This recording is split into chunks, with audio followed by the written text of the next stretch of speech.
I grew up loving to draw. When I was a little kid, I would redraw the cartoon characters that I would see on TV, like Bart Simpson and the Rugrats and all of that, and I would redraw them a million times until they looked as perfect as possible. That's really where my love of art and drawing was inspired from, watching a bunch of cartoons. I am Katie McGowan, and I am the proud owner of Love Spell Tattoo. Basically, Love Spell was kind of a dream of mine that started with me eventually getting to the point in tattooing where I felt like, man, I really just want to open up my own shop. Part of the reason why I wanted to open up a tattoo shop is I really wanted to create a space where everybody felt super welcome, and I really wanted to be intentional with that. At Love Spell, we're definitely dorky and relaxed, and we just want everybody to feel super welcome. The style of tattoo that I'm really known for is classified as neo-traditional. You'll notice in neo-traditional tattooing, there's lots of bold line work, lots of black that's used within the line work and black shading, but then also really bold, interesting color palettes, whether it's like bright, fun colors or earthier tones.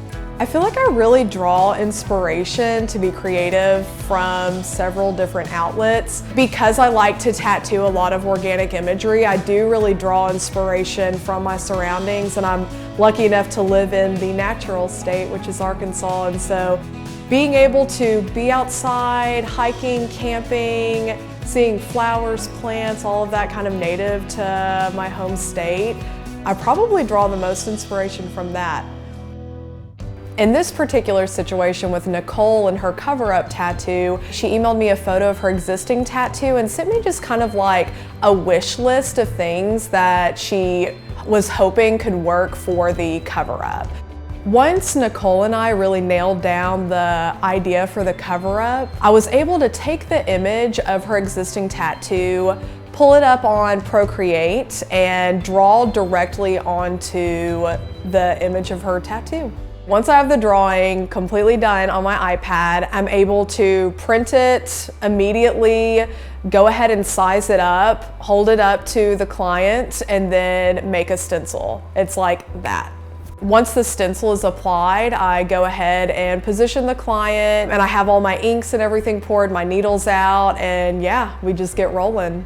So when you look at a needle grouping, let's say a 14 round liner, you notice that there are 14 tiny little needles. They're not hollow, but when you look at the grouping itself, there is a little bit of space between each needle. And that's where the ink will reside when I'm dipping into the ink cap each time to just re-up on ink on my needle grouping. Kind of fills the spaces between the needles with ink, so then it's able to carry over to the skin. And as I'm puncturing the skin with those individual needles in the grouping, that ink is able to travel from that space where it's held between the needles and go directly into the skin. With Nicole's tattoo, we made it super colorful, ensuring that we could really bury her existing tattoo. When I use organic imagery, I'm really able to change the shapes of the design to accommodate the cover-up.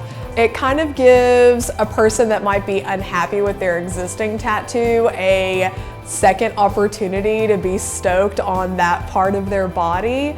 Being able to cover that up and just give them a little bit more confidence, that means the world to me.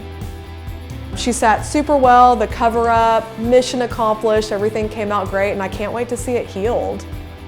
So when it comes to owning a tattoo shop, you don't see a whole lot of women doing that. So for me to be able to open up a small business and create an environment that I'm really able to put my touch on was of the utmost importance, especially just as a woman tattooer.